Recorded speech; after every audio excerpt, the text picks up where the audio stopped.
আসসালামু আলাইকুম। সবাই কেমন আছেন? আলহামদুলিল্লাহ, আবারও চলে আসলাম।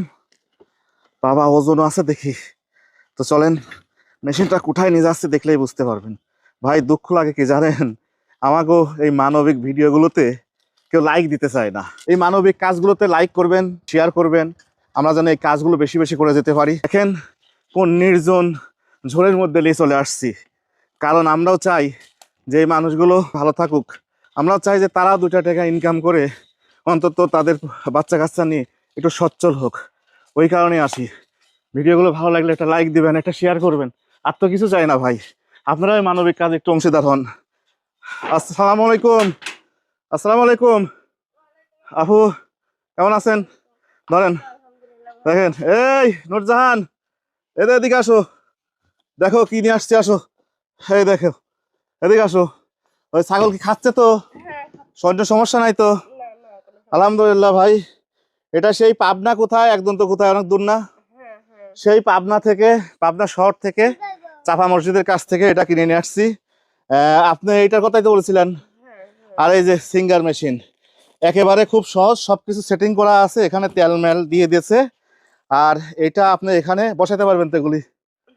হ্যাঁ, যদি না পারেন কোনো একটা দোষ দিক দিয়ে বসায় নিন। এখানে আমরা সবকিছু সেটিং করে দিছি।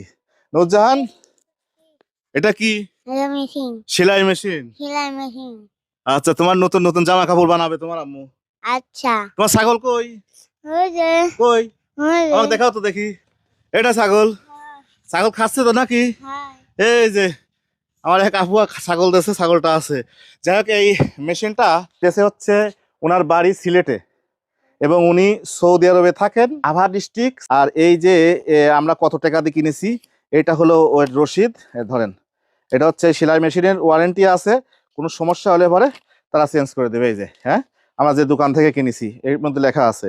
আর হচ্ছে ওই ভাই 1000 টাকা দিছে, এই 1000 টাকা দিছে, এখানে লেখা আছে। এই 1000 টাকা। আর মেশিনের দাম লেছে হচ্ছে 8700 টাকা। হ্যাঁ, 8700 টাকা। আর ওই ভাইয়ের জন্য দোয়া করবেন ইনশাল্লাহ। অবশ্যই দোয়া হ্যাঁ, করব। ভাইয়ের জন্য অনেক অনেক দোয়া রইলো। আমাদের সামনে 2টা ঘরের কাজ চলতেছে, খুব শীঘ্রই সেগুলো দেখতে পাবেন ইনশাল্লাহ। ভাইকে অসংখ্য ধন্যবাদ। আমি আবারও বলি যে বাংলাদেশের যে কোনো অসহায় মানুষ থেকে শুরু করে মসজিদ মাদ্রাসা, সব সময় আমাদের প্রবাসীরা সবার আগে এগিয়ে আসে। আমাদের দেশের ভাই বোনেরাও আছে, প্রবাসের মাটিতে যারা আছে, তবে প্রবাসী ভাইয়েরা সবার আগে দেশের অনেক কন্টেন্ট ক্রিয়েটরের মাধ্যমে এই মানবিক কাজগুলো করে থাকেন। তো ভাই, আশা রাখি যে আপনার দেয়া আমানতের টাকা আপনি বুঝে পেয়েছেন। আপনি যে যে টাকা পাঠাইছেন সেই টাকা থেকে আমি